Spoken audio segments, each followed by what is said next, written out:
Hello friends, welcome to my YouTube search. तो आज जेहेतु सोमवार थिला तो सोमवार मुझे बाहरी गलु आम दुहे मिसिकी मो हजबैंड आम गलु टे मंदिर। तो ये देखु आम मंदिर जो बाटे टे जलखिया करदे बहुत टेस्टी थी एठाकर जलखिया जस्ट चंदनपुर पाखापाखि ये दुकानटा सिंगड़ा बरा मटर तरकारी सब जलखिया बढ़िया मार करदेलु बहुत टेस्टी थिला। तो तापर मुझे कौन कली गाँ भितर को पहुँचिक टे पइड पीदेली। देखो ये मुझे चश्माटा पिंधि गोटे कार्टून भाया ही देखा जाऊँगी। पइड पानीटा एत टेस्टी थिला एवं तापर जो तार नाली खाइलु बहुत सुंदर लगिला। तो ये देखो ये गाँ परिवेशटा एत सुंदर होती।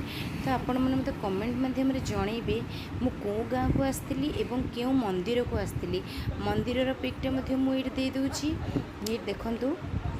तो मंदिर को जीवा पूर्व मुझे कौन कली प्रथम टिके गोड़ हाथ धोईदेली बढ़िया मारे देन मंदिर भितर को जीवु कारण जेहेतु आम एत बाट जर्नी कर जाइचु ठाकुर मंदिर को जीवा पूर्व गोड़ हाथ धोइबा निहाती दरकार।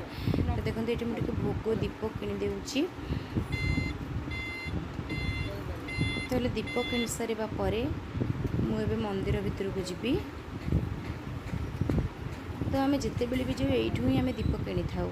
तो आपण मैंने मतलब कमेंट मध्यम कहे यहाँ कौ मंदिर को मुझे जाऊँगी। सो देखो मंदिर जी पहुँची ठाकुर को दर्शन करदेली। ठाकुर को दर्शन कर सारा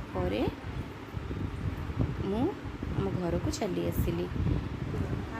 घर को आसिक लंच रे बो बन दी आज एक बनी दी सब पनीपरिया पकईकि खेचड़ी करी तापर पांपड़ भजा आउ पाग पानी ना मोर टोटाल चलेनी भात से जह्नी बैगण एगुड़ा बढ़िया मारे सेकी देते मुझे पाग करके लुण लଙ୍କା चकटिकी बढ़िया मारे कमला टी